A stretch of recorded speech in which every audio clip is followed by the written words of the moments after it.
नाज़िन चेल्हार में थर जी सौगात पेरू पची रास थी विया आहिनि, जंहिंसां चेल्हार जे माण्हुनि में ख़ुशी जी लहर पखड़ियल आहे। उन हवाले सां ॾिसूं था आबिद लोंगाणी जी ही रिपोर्ट।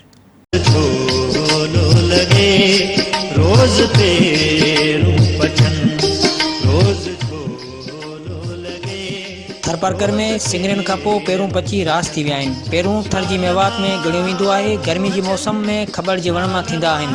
पेरूं थींदे ई न सिर्फ़ु माण्हू ख़ुशि थींदा आहिनि, पर पखी पखण बि ख़ुशि थींदा आहिनि। ख़ासि करे चौपायो माल वॾे शौक़ सां खाईंदो आहे, जंहिंसां खीर सां गॾु रत में वाधारो थींदो आहे।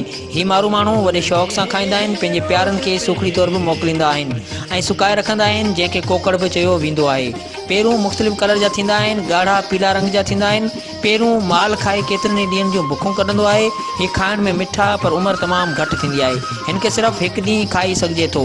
हिन खे सुकाए उन मां कोकड़ ठाहे रखे सघिजे थो, जेका कॾहिं ख़राबु न थींदो आहे ऐं उन मां ढोकरियूं ठाहियो वेंदो आहे। ॼार थरपारकर जो उहो वणु आहे जेको कॾहिं बि डुकार में न सुकंदो आहे। जिते लाल लहर पेरूं पटनि ते पचनि था, उतां मुंहिंजा मारू मयारूं मुकनि था।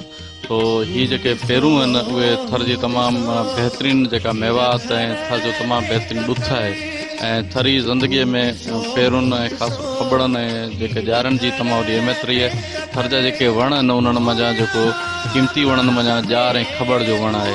खबड़ जेके उन में पेरूं ॿिनि क़िस्म जा थींदा आहिनि। हिकिड़ा जेके आहिनि उहे लाल पेरूं थींदा आहिनि, ॿियो जेके अछा पेरूं थींदा आहिनि, जिनखे जेके छिड़का, जंहिंखे असांजी थर जी मक़ाम ॿोली में छिड़का सॾियो वेंदो आहे ऐं उनखे लतीफ़ साईं साॾो ई उन पेरुनि खे साॾो ई तौरु ॻायो आहे। सौगात है थरपारकर में ख़ुसूसी अप्रैल मई ऐं जून जे महीननि में थींदी आहे ऐं इहा इंतिहाई हिकिड़ी मुफ़ीद ऐं बहितरीन मेवात तौरु थरपारकर में शामिल थिए थी, जंहिंखे नंढा ॿार या थरपारकर जा माण्हू हिते जो अंगूर खणी चवंदा आहिनि ऐं इहो माल लाइ इंतिहाई फ़ाइदेमंद आहे। जेको माल खाए थो उनमें खीर जी पैदावार वधे थी।